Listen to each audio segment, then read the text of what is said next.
So the sled I'm making here is kind of a Norm Abram style. At least some people call it that. Basically there's a fence on the back, so it's great for panels.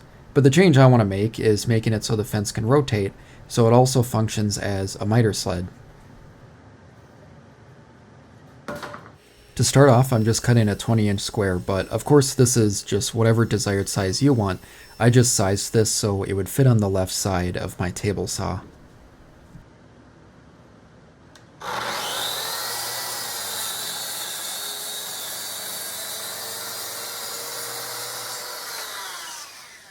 Next, I figured out where to add bolts for the fence, and basically I added mine just a couple inches from the end. They of course can be whatever you want. The main idea here is you have two bolts. One is going to be fixed and the other is going to have a slot that it rides through. So using my beam compass to help out, I drew out the curve of the adjustable bolt just so I could better visualize where that was going to line up. And then I decided I wanted to limit it to just 60 degrees. Of course, you could make this whatever you want. I figured 60 degrees was probably the largest angle I would cut where this would still be safe.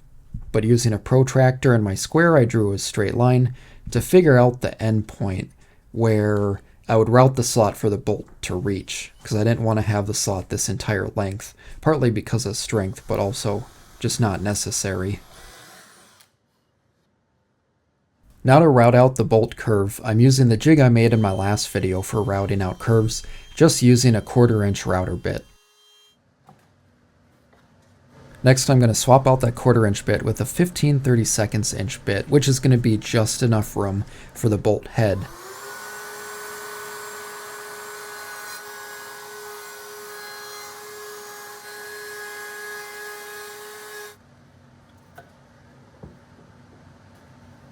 Now to recess space for the pivot bolt, I don't want this to rotate, so I'm going to trace out the bolt where it is, just trace out the head, and then I'm going to use a chisel to perfectly cut out the bolt shape. So this way, as the bolt sits in there completely, it's not going to spin as I tighten a knob.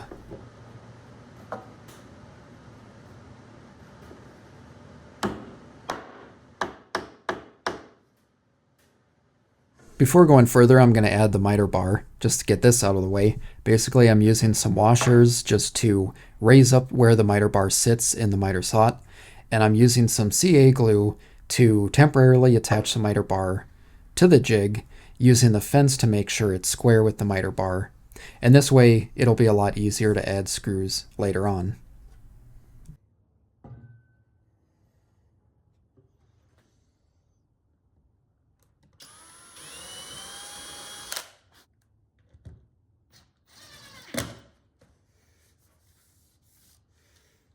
Now that I have the miter bar permanently attached, I did set this up so there's a tiny bit of space I could shave off here. This just helps give me a zero clearance cut on the miter sled.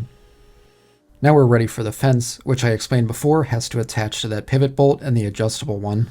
So I'm going to cut some strips that are 19 inches long, just trimming it down on the miter saw first just so I get the exact length I need. But then I'm going to go over to the table saw and I'm ripping out a 2 and 2.5 inch strip. Basically the 2 inch is going to be the height, so the 2.5 inch is going to be the flat side, giving me enough room on the bottom to twist a knob. That's really all this came down to. You could of course make these whatever size you wanted, but I figured these were kind of the minimum height and then width that I actually needed for the fence.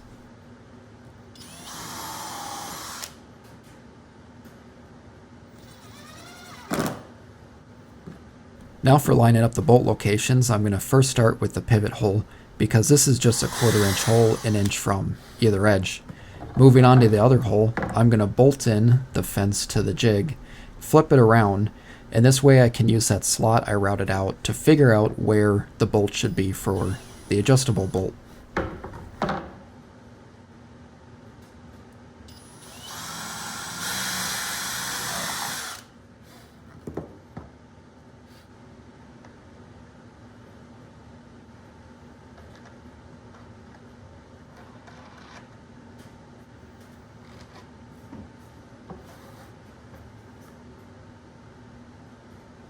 Now I have to mark off the 0 degree line on the jig. Basically, I'm using my table saw fence and a framing square to help line up the fence on the jig exactly where the 0 degree line is. I'm adding a paper protractor to this just so it's easier to line up measurements real quick with the fence. In order to add this, I'm going to first have to cut out the protractor shape, and really I'm just cutting this out 0 to 60 degrees. Like what I mentioned before, that's all I really care about.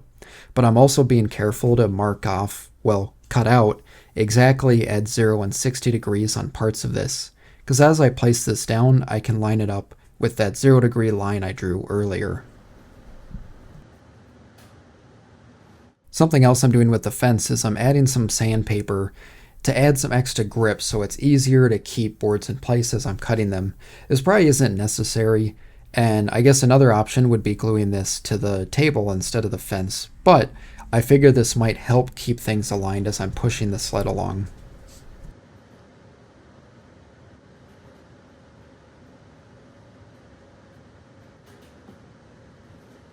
One last step before assembly, I'm finishing this with some water-based polyurethane.